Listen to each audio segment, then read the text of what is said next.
Bonjour à tous et bienvenue dans ce second épisode de The Small Print. Une nouvelle fois, on va parler d'un modèle qu'on a imprimé et essayé d'en tirer des leçons. N'oubliez pas de vous abonner et d'activer la cloche. Ah ah, c'est très drôle mon Flo. Allez, c'est parti. Dans cet épisode, on va tenter de s'attirer un peu de chance avec ce petit Bouddha Dark Vador téléchargé sur Thingiverse. On vous met le lien en description. Ce modèle est d'autant plus sympa qu'il est décliné avec d'autres personnages de Star Wars, comme C-3PO, Yoda ou encore un bon vieux Stormtrooper. Enfin, moi de toute façon j'aime pas Star Wars, je suis un Trekkie. Star Trek, c'est la vie. Oui, mais ne faisons pas dévier le sujet et revenons-en à notre print. Comme pour le premier épisode, j'ai utilisé la longueur Orange 10 en impression résine donc. Cette fois, j'ai essayé Chitubox.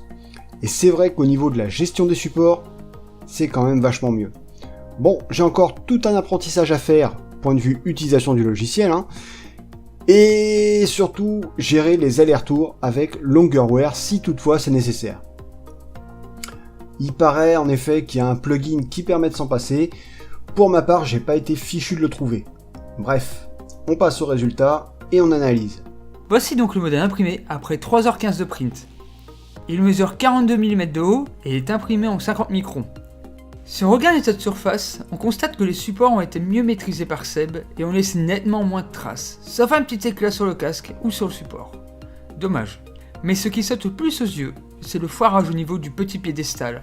En effet, lors d'impression, les supports n'ont pas tenu, et la moitié du piédestal a foiré.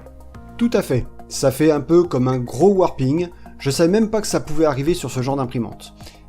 Ce qui me fait dire que pour les modèles présentés sur un piédestal, comme c'est le cas pour celui-ci, il vaudrait peut-être mieux mettre le piédestal à même le plateau, sans aucun support entre lui et le plateau donc. J'ai aussi fait l'erreur de mettre les supports trop près autour du piédestal, et certains sont carrément entrés en contact avec lui. Donc il faudra que je pense à plus les espacer du modèle. Pour le reste, on peut dire que l'imprimante a plutôt bien bossé. Et ouais, dommage pour le piédestal. C'est l'un des gros problèmes sur cette imprimante, et les similaires. On ne sait pas comment ça se passe tant que le plateau n'est pas plus haut que le bord du bac. Il aurait fallu un bac avec une façade transparente. Enfin voilà, c'était la difficulté majeure rencontrée sur ce print. On essaiera un autre modèle avec un piédestal la prochaine fois, et on essaiera en imprimant à même le plateau.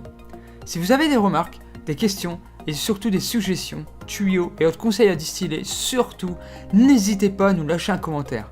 Et bien entendu, si la vidéo vous a plu, un petit pouce bleu ça fait toujours plaisir. En attendant, on se retrouve bientôt pour une prochaine vidéo. Ciao! Allez, à la prochaine, ciao!